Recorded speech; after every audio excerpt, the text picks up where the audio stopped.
J'adore Age of Empire slash César 3. Ça c'était vraiment Ah, mon César favori. IV, rien que le nom sent la grandeur. L'Empire, les légions en marche et la domination du monde connu. Un city builder qui te promet monts et merveilles. Construire ta propre Rome. Organiser le commerce, faire prospérer ton peuple et faire trembler le monde antique sous ta botte. Sauf que dans la réalité, tu vas surtout trembler toi.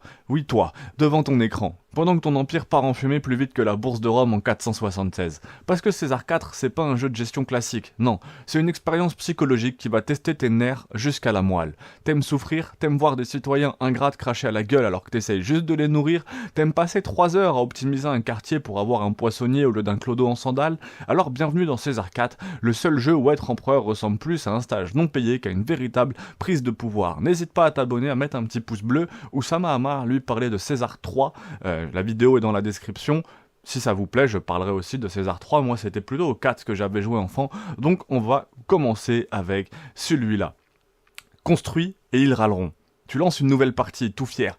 Te voilà propulsé gouverneur d'une province paumée, au fond de l'Empire avec une map vierge et un rêve de grandeur. Tu poses tes premières routes, tu places tes premières maisons, des marchés, quelques bâtiments, une fontaine, histoire d'éviter une épidémie de peste. Tout semble aller pour le mieux.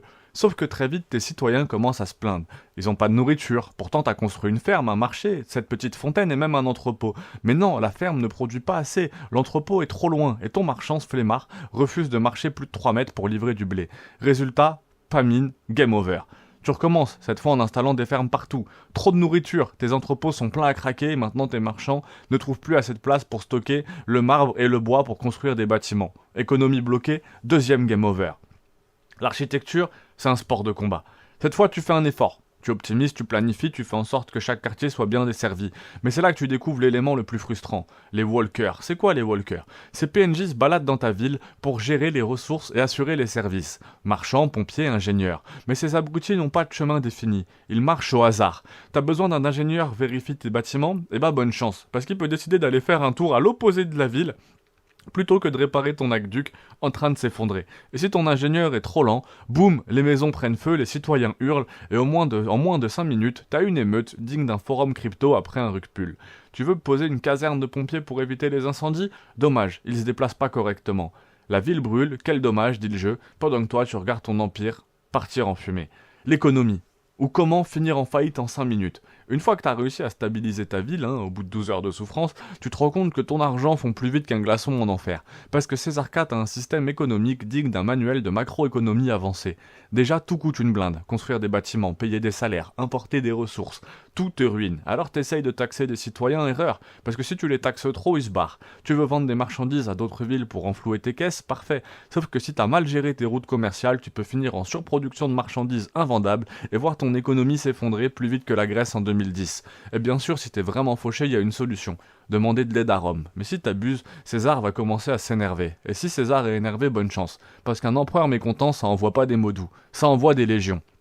Les guerres aussi dans le jeu, on n'en a pas parlé, comment te faire humilier en 2 minutes. T'as aussi réussi à stabiliser ton économie, t'as une belle vie, une fois que t'as réussi à faire tout ça, les barbares débarquent. Et eux, ils rigolent pas. Pendant que toi t'es en train de gérer tes stocks de vin et de poissons, eux ils arrivent, ils incendient tes temples, ils massacrent tes marchands.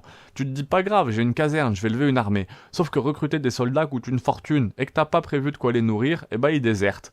Tu lances la bataille avec tes pauvres légionnaires mal équipés, et là c'est un carnage. Les barbares rasent la ville en moins de 5 minutes, ton économie s'effondre, tes citoyens s'enfuient, et César te fait exécuter pour incompétence.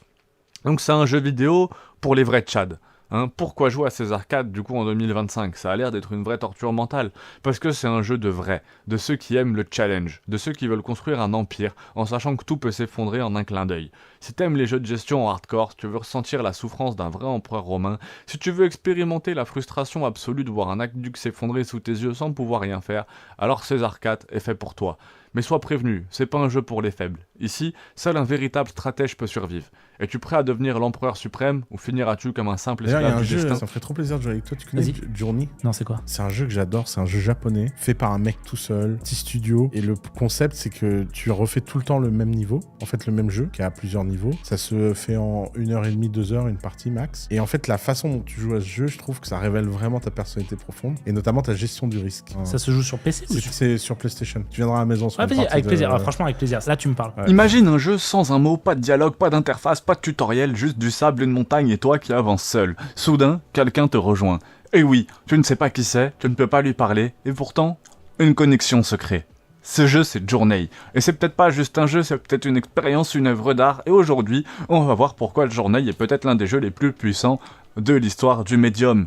Sans que personne ne prononce une seule phrase. Le gameplay, une simplicité sublimée. Journey, développé par The Game Company, les créateurs de Flower et Sky, te met dans la peau d'un être encapuchonné, marchant dans un désert vers une montagne mystérieuse. Gameplay, marcher, sauter, voler. Brièvement, et surtout chanter. Une simple commande qui te permet de communiquer avec l'autre joueur. C'est tout. Et c'est suffisant, car Journey, c'est la preuve que le minimalisme peut toucher plus profondément que la complexité. Tu n'as pas besoin de HUD, de quête secondaire ou de combo de touches. Tu as juste besoin d'émotion et d'un objectif simple, avancer. Un fait très peu connu, les développeurs ont délibérément rendu le multijoueur anonyme. Tu ne peux pas avoir le pseudo de ton compagnon de route. Pas de voix, pas de chat, rien. Le but, éliminer tout biais social. Tu juges ton compagnon non pas sur sa voix ou son nom, mais sur ses actions. C'est du game design philosophique. L'histoire, c'est une parabole mystique. Journey ne raconte pas son histoire avec des mots. Elle est cachée dans les fresques murales, les ruines, les musiques. Certains y voient une métaphore de la vie. La naissance, la découverte, la maturité, la chute, la renaissance. D'autres y voient une critique de la civilisation, de la guerre, de l'orgueil humain. Et c'est là où ça devient fou. Chaque joueur vit un voyage unique, émotionnellement. Certains rigolent, d'autres pleurent, certains y voient de l'espoir, d'autres de la mélancolie. C'est le Inside ou le Shadow of the Colossus du désert. La musique, Austin Wintory, compositeur dans l'âme. La bande-son de Journey est un chef-d'œuvre nominé au Grammy, une première pour une musique de jeu indépendant. Chaque note semble synchronisée avec tes pas, tes doutes, ta solitude. La musique réagit à ton gameplay, t'enveloppant dans une bulle d'émotions constantes. On pourrait comparer Journey à Shadow of the Colossus pour son silence, Limbo pour sa narration, ou même Death Stranding pour son thème du lien invisible entre deux âmes.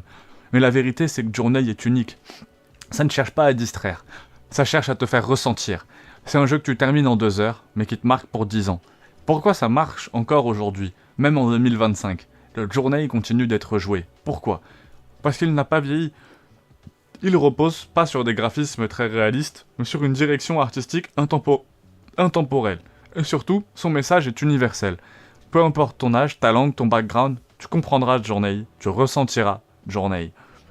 Conclusion, c'est un chef-d'œuvre du silence. Journey, c'est un jeu qui ose te laisser seul avec toi-même. Un jeu qui comprend que parfois, le plus puissant des messages ne passe pas par un script, mais par une marche dans le sable, une silhouette à tes côtés, une montagne qui t'attend. Un jeu qui, paradoxalement, crée du lien en te privant de communication. Et ça, dans une industrie saturée d'effets, de bruit, de quêtes inutiles, c'est un miracle. Si t'as jamais joué à Journey, fais-le. Si tu as déjà joué, rejoue-y. Peut-être que cette fois, ce sera toi qui aidera quelqu'un à terminer le voyage, justement. Mais ouais, très très beau, très très très beau, magnifique, franchement. Est-ce que tu veux plus de vidéos comme celle-ci ? Eh ben abonne-toi, tout simplement. Et toi, raconte-moi, quelle a été la plus grande émotion dans un jeu muet ? Muet, waouh, j'ai eu du mal, la fatigue, force, abonne-toi, pouce bleu.